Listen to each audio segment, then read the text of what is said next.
Hi everyone, here I am making another type of sorbet with the Ninja Creami, and this recipe I'm using blood oranges in addition to the normal recipe that I've been using.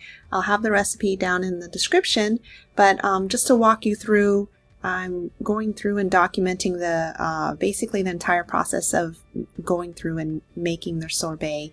And what I'll do is start off with 2 medium-sized oranges. And before I even get to this process, I should have recorded this part too, but what I'll do is I'll soak the oranges in just regular tap water.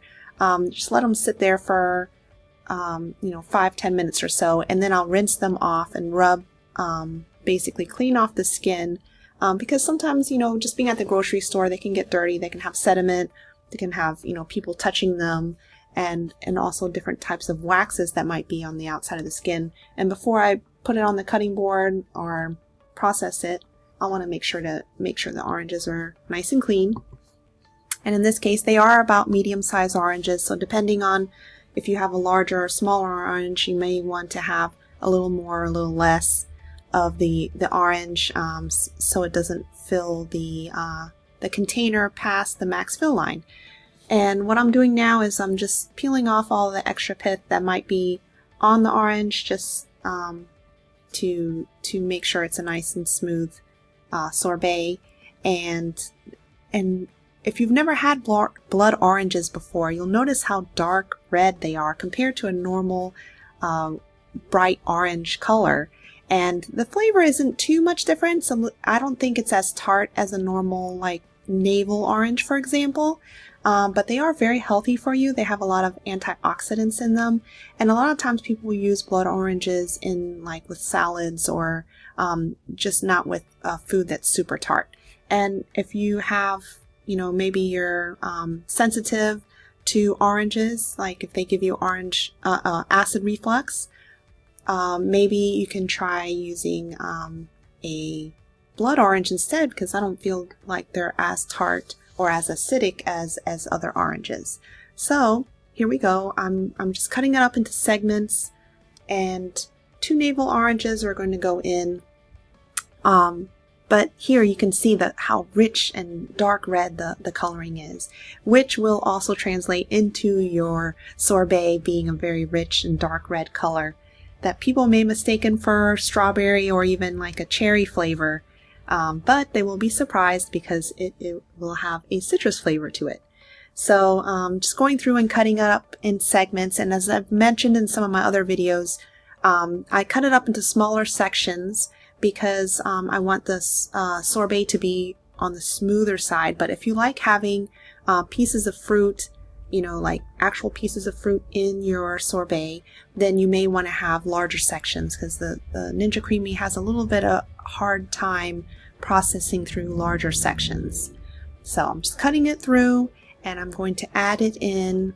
And the recipe, I'm not sure if I can't remember if I go through the whole thing, but what I have for the recipe once you start getting ready will be using full fat oat milk. If you don't have the full fat version, you can just use regular oat milk. I like the full fat version, although it does add extra calories to it, but it does make it extra smooth and creamy. And then if you wanted to have like a vanilla version or something like that. On here I'm noting that I'm going to toss those into the compost. So I do save the peels to throw into the compost. And you can see I have a little bit of extra space. You don't want to go past the max fill line. So in this recipe, I roughly use about 3/4 of a cup of the extra creamy oat milk. Actually, this one is not the full fat one. It's the extra creamy one.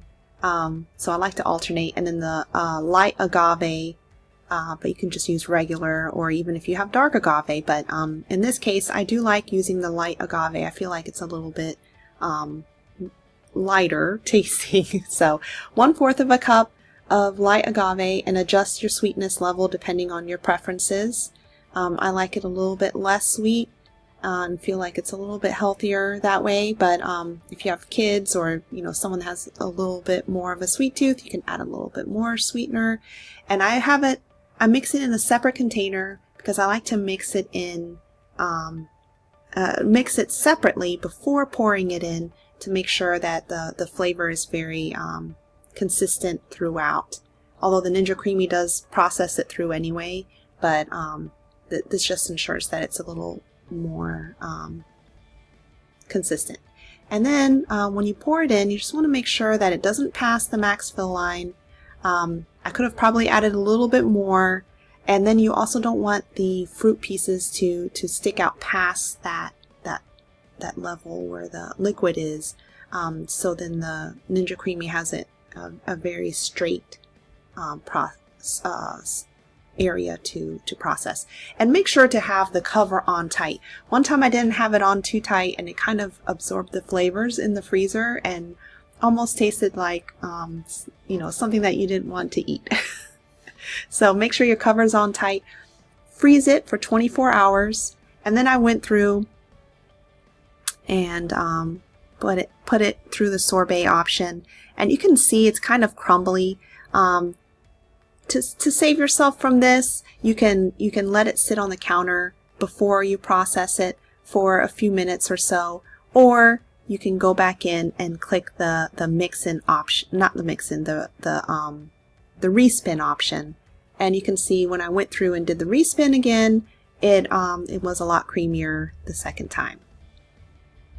And here's a view of what it looks like after it's done. It's very, very smooth. It does look like an ice cream, and it's a great dessert.